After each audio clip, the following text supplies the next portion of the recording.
qual é o pecado que João diz para não rogar, para não orar? Deixe ler para você então qual é este texto para dar a resposta. Está lá na primeira carta de João, capítulo 5, verso 16. Se alguém vir a seu irmão cometer pecado não para a morte, pedirá e Deus lhe dará vida. Aos que não pecam para a morte, há pecado para a morte, e por esse não digo que rogue. Pois bem, eu gostaria então de responder esta pergunta. Que pecado é esse? Bom, a Bíblia diz que Deus perdoa pecados, e só Deus pode perdoar pecados. Essa é uma atribuição exclusiva de Deus. É uma competência exclusiva de Deus. Nenhum homem, nenhum anjo tem autoridade de perdoar pecados. Nenhuma igreja, nenhum concílio eclesiástico tem poder de perdoar pecados. Nem os profetas, nem os apóstolos, nem Maria, nem Pedro, nem Paulo, nem qualquer outra pessoa.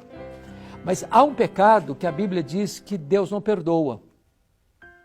É o chamado pecado da blasfêmia contra o Espírito Santo. E é desse pecado, certamente, que João está tratando aqui. Mas que pecado é este?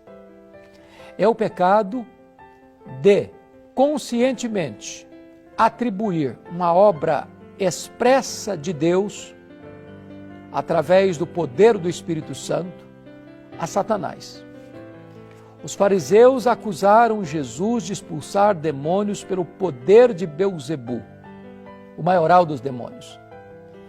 Eles estavam dizendo que Jesus estava aliado ao demônio, ao maioral dos demônios, e não ao Espírito Santo, para fazer os milagres que ele fazia, de libertar os cativos e de curar os enfermos.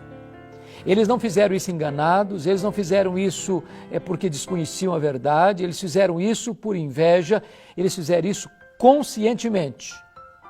E diz a Bíblia que este é o pecado para a morte. Este é o pecado que não tem perdão nem neste mundo, nem no mundo vindouro. Aquele que comete este pecado é réu de pecado eterno. Talvez você possa perguntar, mas e se eu cometi esse pecado sem saber? Não, ninguém comete esse pecado sem saber. Outra pessoa diz, mas pastor, e se eu cometi e eu estou arrependido, o que eu faço? Aqueles que se arrependem do seu pecado não cometeram o pecado para a morte. Este é um pecado deliberado, de um endurecimento completo, onde não há nenhum sinal de arrependimento. É uma total rebeldia de apostasia, de atribuir a obra de Deus a Satanás, pelo poder de Satanás. Então, este é o pecado que João está tratando aqui.